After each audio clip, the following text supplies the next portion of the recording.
Hello guys and welcome to my channel. This is Mac Games. I have some tricks and tips for you for Subnautica below zero.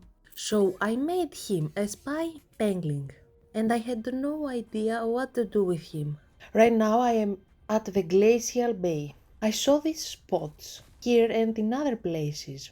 And as you can see, you have to be really short to fit through. So I thought I will try him here.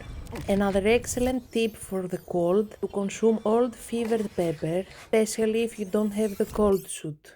For you to make the cold suit, you need the fur of snow stalkers, and you can gather up the fur with pipe pangling. If you need a video, I'll be happy to make it. Please let me know.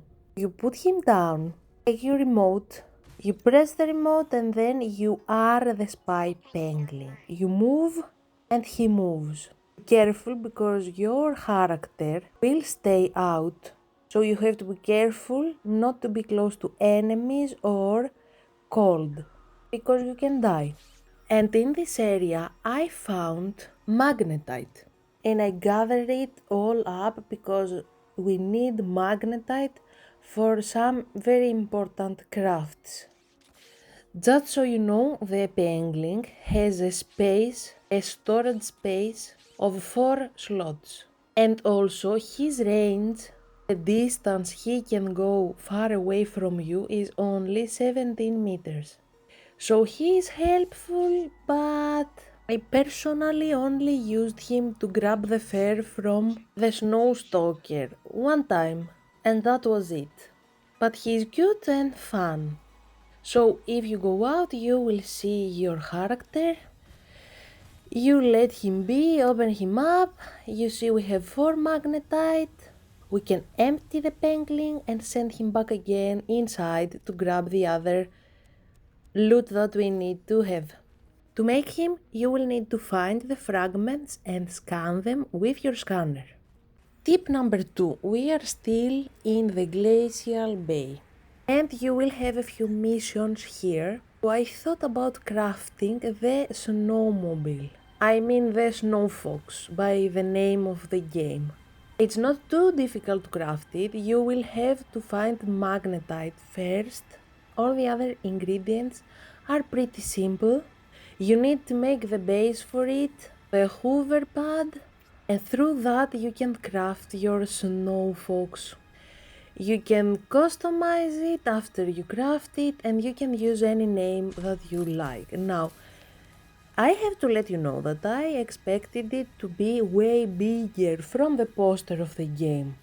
It's extremely small, but it's very cute and fun. Please don't bother with the name, Mac School.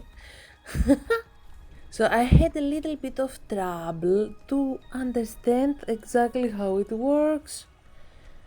But after I made a few rounds around it, it is not that difficult. Because the glacial bay is quite a big place on the map, and if you don't have the cold suit or if you don't have enough fever papers, you will have to deal with the cold or with the snow stalkers. It's nice to have a snow fox to move around. First of all, as you can see, you can carry it with you in your inventory, so this is good. If you don't need it, you can pack it up. You can jump. I will show you later. It took me a while to use the boost. The boost is very good. So you don't feel the cold. It's great because you can cover up long distances without having trouble with the cold factor. It's not very easy to handle inside small areas like this one, but you can jump like I did here with a small damage and you can escape pretty easily almost everything. I don't know if you really need to make it. I did all my quests without using the snow fox. But it's very fun to try and to make this thing, and for some people it would be more useful than it was to me. It can extremely and really help you with snow stalkers because you can outrun them using the snow fox and they will not be able to catch you. I am not a great driver and I had to bump into him, but either way, as you can see, I left him behind and this one. So you can use it if you don't want to have trouble with the snow stalkers. And if you want to scan the area without being anxious about the weather, because even if there is a storm, you have no health damage when you are using the Snowfox. So if you make it, please let me know what you think of it. And the last one for this video was the scan room. The main use of this room is to be able to find minerals, copper ores, diamonds. In the beginning, it was extremely helpful, especially for these galena outcrops. I also made the camera, but you have to know here that the sea monkeys kept stealing this camera from me and taking it back to their nests. And I had to go drive the camera back to the surface. I am an extremely bad driver, as you can see here.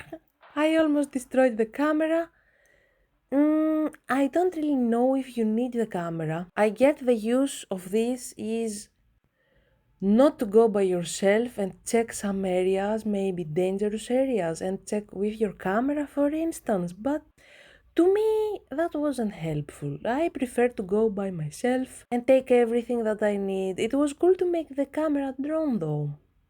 If it weren't for the monkeys keep stealing that from me. After a while, I took it in my house, in my base, and never bothered with the camera again. Now, in the beginning, as we said before, you will need the scan room, especially for the galena crops, which are difficult to spot, and with some ingredients, materials that are very deep, like your first diamonds. But after a while, I learned the map and I learned where the materials are. So I stopped using the scan room. Another problem with the scan room is that it will not help you find materials which are very deep, like kyanite, nickel ore. So it's a useful craft, it's a useful room, cool to have of course. You will need some upgrades for the range of it. But after a while, I didn't really use it. I used it a lot though when I wanted to find the lead. To craft my base, because you need the lead for foundations. Let me know what you think about the scan room and let me know if I could use it more or differently. Thank you for watching. Let me know if you need help with any of the topics of the game. It was quite an easy game, very fun to play. See you next time!